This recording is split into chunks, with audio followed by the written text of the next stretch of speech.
Hello and welcome friends. तो इस video में हम देखेंगे कि अगर पंप में फ्लो की वजह से वाइब्रेशन बढ़ जाता है तो उसको कैसे एनालिसिस किया जाता है एंड उसको कैसे सॉल्व किया जाता है। अभी आप देखिए, जैसे कि हमको पंप की थियरी पता है, उस हिसाब से जब इम्पेलर रोटेट होता है तो वो जो एनर्जी है वो लिक्विड को इम्पार्ट करता है और रिवर्स में उसके ऊपर जो फोर्स लगता है वो इम्पेलर के थ्रू बेरिंग में जाता है, जो बेरिंग बियर करती है, और बेरिंग के थ्रू वो जो फोर्स है वो केसिंग में जाता है। तो हम जो वाइब्रेशन मेज़र करते हैं वो वही फ्रीक्वेंसी है जो फ्लो रिलेटेड फ्रीक्वेंसीज ट्रैवल होके केसिंग तक आती है। तो अभी आप समझिए कि अगर फ्लो में कुछ भी वेरिएशन आता है तो वो जो फ्रीक्वेंसीज देखने को मिलती है हमको, वो भी चेंज होती है क्योंकि फ्लो वेरी हुआ है एंड उसकी वजह से उसके ऊपर जो फोर्स लग रहा है वो भी वेरी होता है। तो नॉर्मली जो वाइब्रेशन फ्रीक्वेंसी है, जो वाइब्रेशन फोर्स है, वो तीन तरह की फ्रीक्वेंसी जनरेट करते हैं। फ्लो रिलेटेड जो भी फोर्स लगता है वो, तो उसमें कैविटेशन फ्रीक्वेंसी देखने को मिलती है, टर्बुलेंस फ्रीक्वेंसी देखने को मिलती है एंड वेन पास फ्रीक्वेंसी देखने को मिलती है। अभी हम देखते हैं कि उसको कैसे कैलकुलेट किया जाता है। कोई बहुत ज़्यादा मैथ्स नहीं है, एकदम सिंपल सा फॉर्मूला रहता है। तो उसके लिए आपको क्या करना है कि सबसे पहले जो भी पंप है उसका आरपीएम पता कर लेना है। तो आरपीएम नॉर्मली हमको ये डेटा शीट से मिल जाता है। अगर डेटा शीट भी नहीं है आपके पास तो आपको क्या करना है कि जो स्ट्रोबोस्कोप रहता है या की फेजर रहता है वहाँ से आप आरपीएम को पता कर सकते हो। अभी आरपीएम तो पता हो गया, उसके बाद जो फोर्सिंग फ्रीक्वेंसीज जो रहती है वो हमको पता करनी है। अभी आपको क्या करना है कि नॉर्मली आप पंप जो रहते हैं ना उसमें स्टैटिक एंड रोटरी दोनों पार्ट रहते हैं। अभी जो रोटेटिंग पार्ट रहते हैं ना वही फोर्सिंग फ्रीक्वेंसीज जनरेट करते हैं क्योंकि उन्हीं के ऊपर रिवर्स में जो है वो फोर्स लगता है। क्योंकि जो इम्पेलर इम्पार्ट करता है एनर्जी, उसी की वजह से प्रेशर एंड फ्लो बढ़ता है लिक्विड का, और रिवर्स में उसके ऊपर फोर्स लगता है। तो जितने भी रोटेटिंग पार्ट है उसका आपको एक आइडिया ले लेना है। नॉर्मली पंप में इम्पेलर एक रोटेटिंग होता है, शाफ्ट रोटेट होता है, बेरिंग रोटेट होती है, एंड अगर कूलिंग फैन होता है तो वो रोटेट होता है। तो इस तरह से आपको एक आइडिया ले लेना है कि ये इतने इतने पार्ट जो है वो रोटेटिंग है, क्योंकि वो जो रोटेटिंग पार्ट है वही फोर्सिंग फ्रीक्वेंसीज जनरेट करते हैं। तो उसको कैसे कैलकुलेट किया जाता है, उसका फॉर्मूला कुछ इस तरह से है कि forcing frequency is equal to RPM into number of vanes. अभी नंबर ऑफ वेन्स जो है नॉर्मली आपने देखा होगा कि 200 mm से 400 mm के बीच के जितने भी मीडियम या साइज के जो इम्पेलर रहते हैं उसमें मैक्स टू मैक्स 5 वेन्स रहते हैं। 7 वेन्स तो बहुत रेयर रहते हैं। 5 वेन्स रहते हैं, कोई कोई 4 वेन्स रहते हैं, कोई 3 वेन्स रहते हैं। 3 के नीचे कोई वेन्स नहीं रहेगा। तो आपको इस तरह से नंबर ऑफ वेन्स का एक आइडिया ले लेना है और उसको मल्टीप्लाई कर देना है आरपीएम से। तो सपोज करते हैं कि आपके जो पंप है उसमें एक पंप है, उसमें 5 इम्पेलर है। तो उसको अगर हम 1500 आरपीएम से मल्टीप्लाई करते हैं तो जो फ्रीक्वेंसी आ रही है वो 7500 सीपीएम आ रही है, मतलब cycle per minute. CPM is equal to RPM.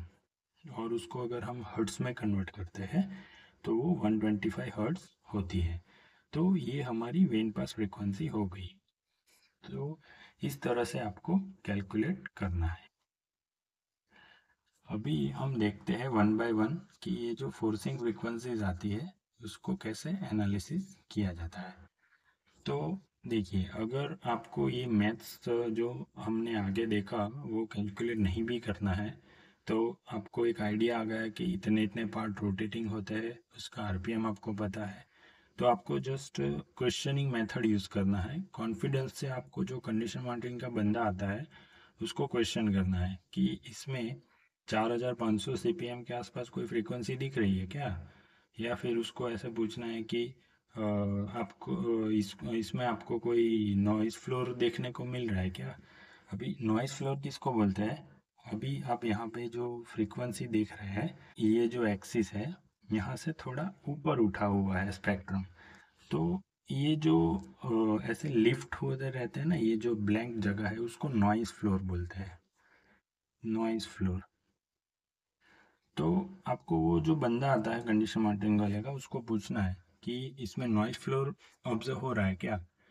तो अगर नॉइज़ फ्लोर रहता है ना, तो वो श्योर शॉट है कि ये कैविटेशन इश्यू की वजह से फ्रीक्वेंसी जनरेट हो रही है। आप अगर कूलिंग टावर के जितने भी डबल सक्शन पंप रहते हैं, उसमें आप जाके देखोगे तो आपको ऐसे स्पेक्ट्रम 100% देखने को मिलते हैं। उसके अलावा आपको एक और कंफर्मेशन लेना है कि साउंड साउंड में आपको अगर ये वाटर कटिंग और वाटर ग्रेवलिंग जैसा साउंड अगर सुनने को मिलता है, तो वो श्योर शॉट है कि इसमें कैविटेशन हो रहा है। तो इस तरह से आप देखने की ट्राई करेंगे तो आपको ऐसे कॉन्फिडेंस आएगा। कभी कभी OH1 OH2 जो बैक पुल आउट पंप रहते हैं, उसमें भी इस तरह के स्पेक्ट्रम देखने को मिलते हैं जो नॉइज फ्लोर लिफ्टेड रहता है। और दूसरा जो फ्रीक्वेंसी है वो फ्लो टर्बुलेंस वाली रहती है। इसमें कैविटेशन तो नहीं होता है, लेकिन ये जो एरिया है, ये वाला एरिया में आप देख सकते हैं कि फ्लो खुद भी रोटेट हो रहा है। वो ऐसे सीधी लिटी में लेमिनार फ्लो नहीं बन रहा है, लेकिन ऐसा रोटेट होते होते होते हुए आगे जाता है। तो ये जो रोटेशन है उसकी वजह से भी एक बैक फोर्स जनरेट होता है, और इम्पेलर के ऊपर वो फोर्स भी देखने को मिलता है। तो उसको फ्लो टर्बुलेंस बोला जाता है, या फिर फ्लो टर्बुलेंस फ्रीक्वेंसीज ऐसे ऑब्जर्व होती है। तो यहाँ पे भी आपको ऐसे नॉइज फ्लोर जो है ऐसे वाइट ब्लैंक जगह देखने को मिलती है, ऐसे शार्प पिक नहीं रहती। यहाँ पे ऐसे जो खाली जगह है वो नॉइज फ्लोर जैसे देखने को मिलता है।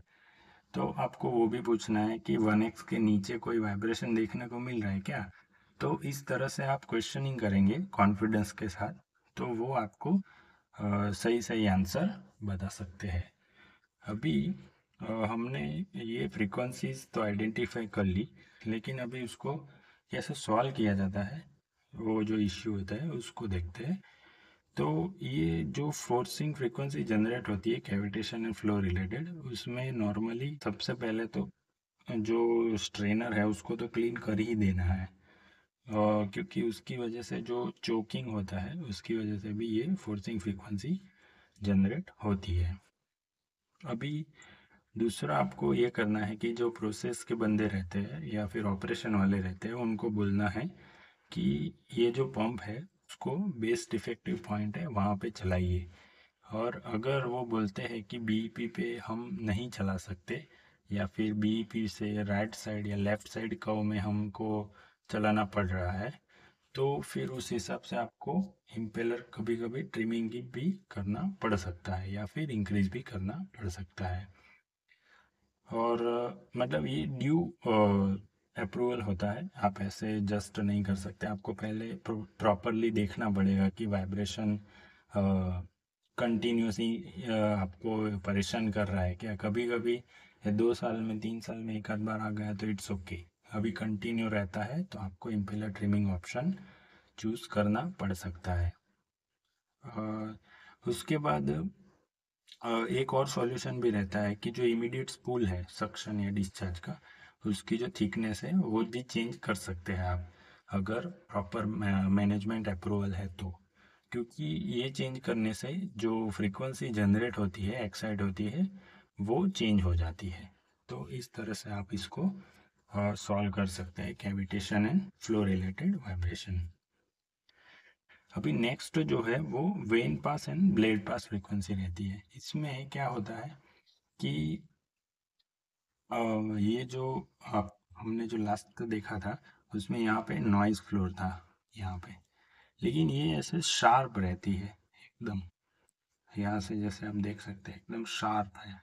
तो ये जो फ्रीक्वेंसीज है वो वेन पास फ्रीक्वेंसी होती है। ये नॉर्मली सभी पंप में देखने को मिलती है, लेकिन अगर इसका एम्पलीट्यूड कम है तो it's not a issue. But लेकिन कभी कभी ग्रेजुअली एम्पलीट्यूड धीरे धीरे बढ़ता है, तो वो इश्यूज जनरेट करती है। तो ये वाले इश्यूज को सॉल्व करने के लिए आपको जो सक्शन एंड डिस्चार्ज पाइपिंग रहते हैं वो टेंशन में होते हैं, तो भी ऐसी फ्रीक्वेंसी जनरेट होती है।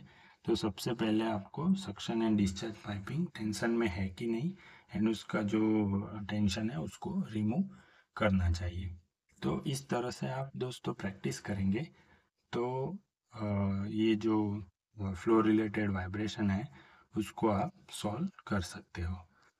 तो आशा करता हूँ दोस्तों आपको ये वीडियो अच्छा लगा होगा, और वीडियो अच्छा लगा है तो वीडियो को लाइक करें एंड चैनल को सब्सक्राइब करें।